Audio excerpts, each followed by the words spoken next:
A single shot of adrenaline would have saved my ass. Why didn't you give it to me, you cheap fuck?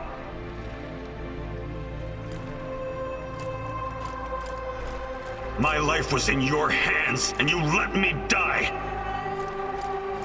We were partners, old-timer. I always had your back. Why didn't you have mine? Taking care of us was your job. You let me die. You failed. The eulogy you gave at my funeral was awful. Pure drivel. How can you sleep trusted you. at night, man? You were supposed to save us all. You killed Kostya, you motherfucker. My Kostya. Why? Why did you betray me, Mousy? After everything I've done for you, you chose Keeping an NAR. unarmed prisoner like Burn this is hell, you impossible backstabbing little expected freak. from These you, things Professor can't all Chameleon. have happened. I fixed them. At least some of them. You're wrong. Did you think meddling with space-time wouldn't have consequences? All of this, every bit of it, happened. But how? I was going back through the wormholes. I was fixing everything. There is no time travel the way your friend Olivier understands it. You can never change what's already occurred, because every change creates its own space-time continuum. And time only moves in one direction. Entropy. Every time you make or unmake a decision, you twist an entire dimension. It's because you are a part of me, made from the same multi-dimensional stuff. But I just wanted to save Tatiana. Yes, your mother. And along the way, you destroyed countless lives across dozens of dimensions. All because of animal body chemistry, because of the human need to connect with your progenitor. So here I am. I am your real mother.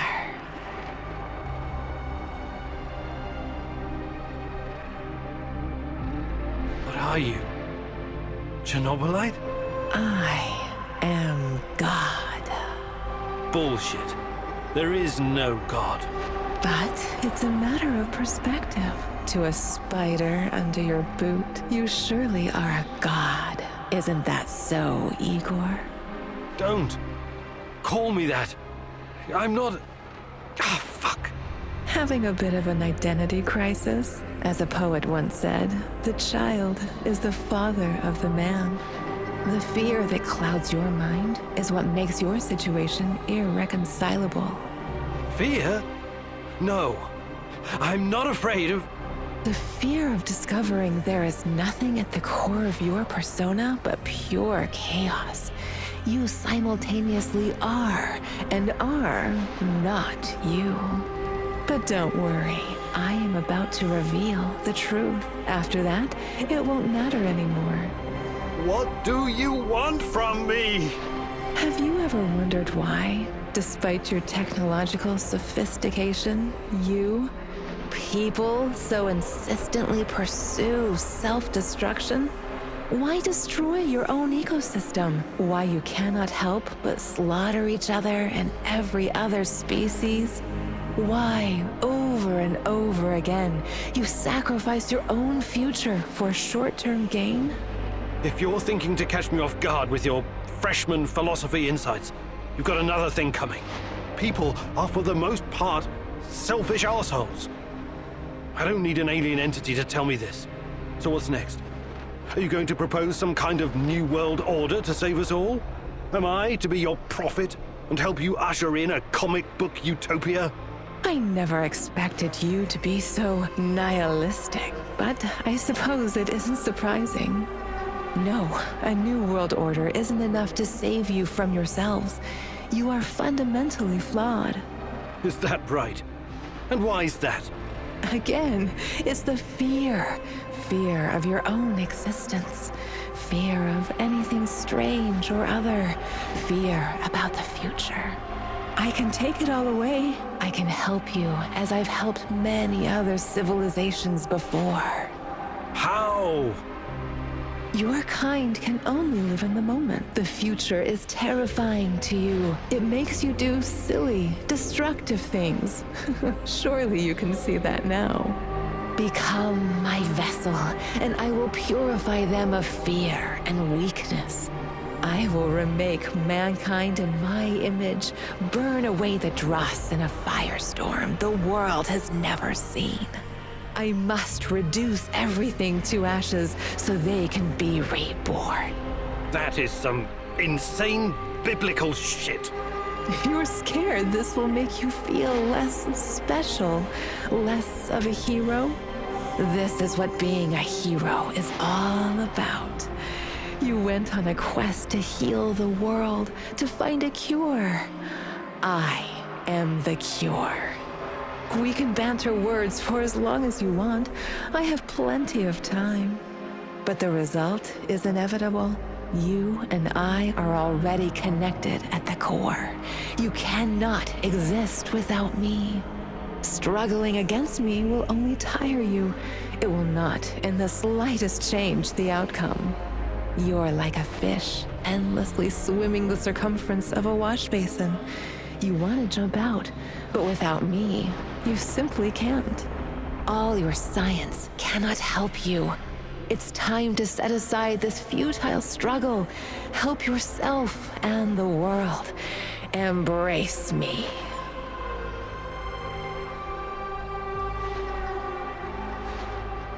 I see you have it all figured out, my love.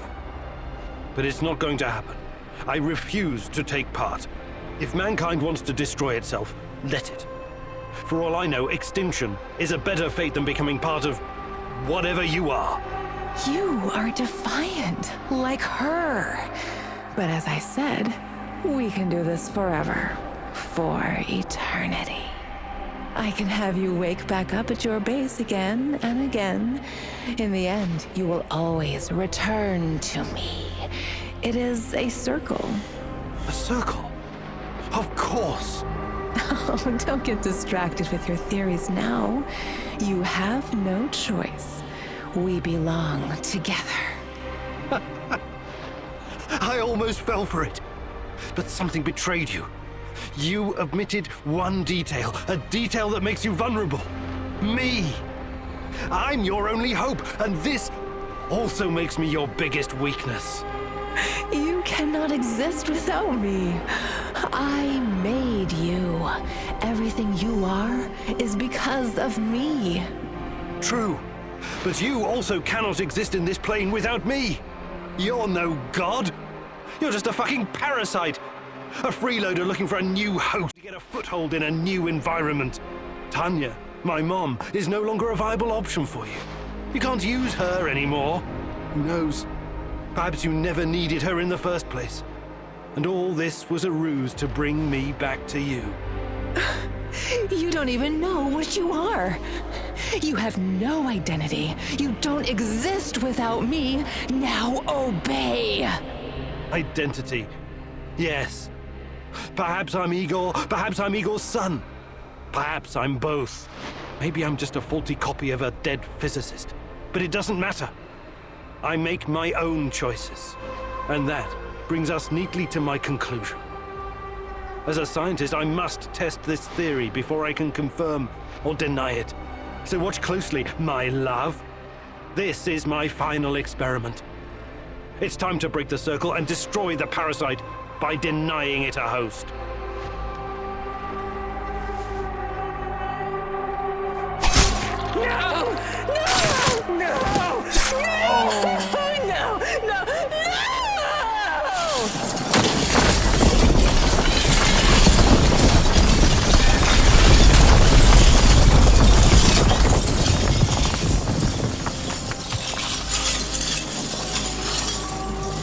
The protagonist never returned from the power plant.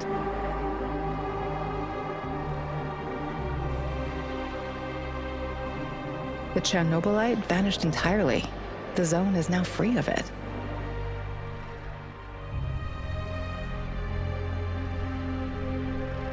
Igor stalkers drove off the remaining NAR troops and even convinced a few of them to join the cause. Now they're working together for the good of the sandwich shells, tracking down the few remaining monsters still roaming the area. Olivier never had the chance to change his own history and prevent the ambush that wiped out his team. Igor's example convinced him to abandon his plan and accept his flawed past. That tragedy, after all, made him the man he was. With time, he made his peace and, in the end, was grateful to be part of something bigger than himself. Once the events in the zone were finished, he sought out Anton's fiancée and took care of both her and her daughter.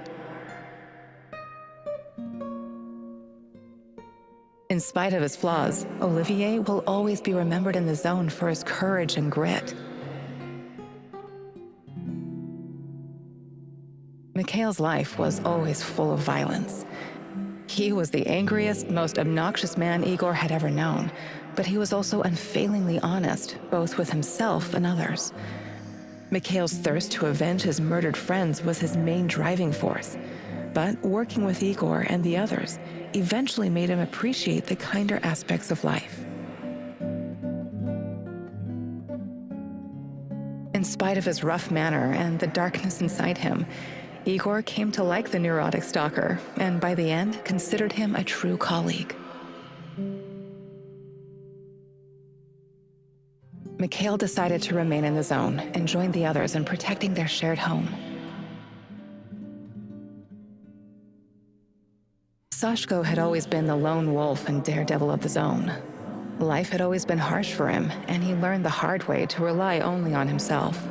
His crusade against NAR began with a desire for closure regarding his brother Ruslan's death, but Igor's quest to find Tatiana was what kept him going until the finish line. After the events in the zone, Sashko decided to go back to Moscow and face the hard truth about his parents' death. Eventually, he would return to Pripyat, which became his second home. Tarakon's crusade against the Rat King has reached its conclusion. When he was drawing his final breath, Tarakon was calm in his knowledge that the mission was in good hands. It was now up to his student and protege, Igor Kimyunuk, to defeat the evil lurking in the zone. Tarakon wasn't worried. He had prepared the man well, after all. Igor never discovered Tarakon's true identity. Was he a madman? A saint? A spy? Perhaps he was all of these. Perhaps none. But one thing is certain. Tarakon was a true child of Pripyat, and his restless soul will forever wander its marshes and woods.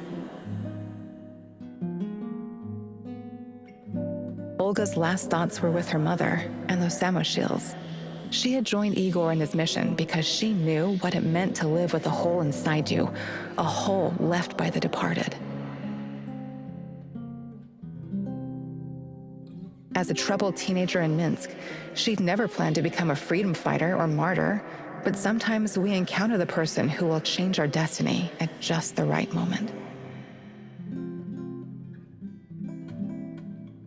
Life is unpredictable that way. Olga will always be in the hearts of all the Samoshils whose lives she touched.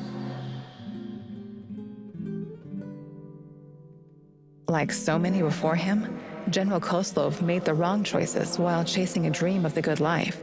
War taught him about the cruelty and inevitability of loss, leaving him indifferent to human suffering.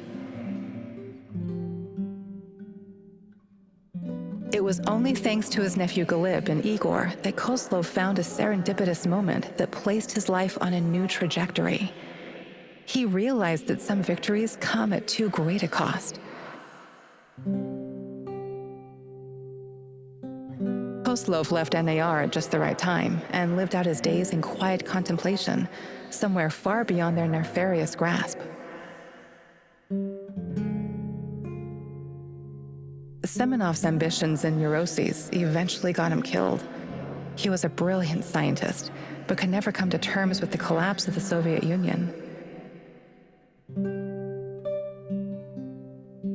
Though not a devout communist, Semenov could not stomach the chaotic aftermath, for it reflected the emptiness of his own heart.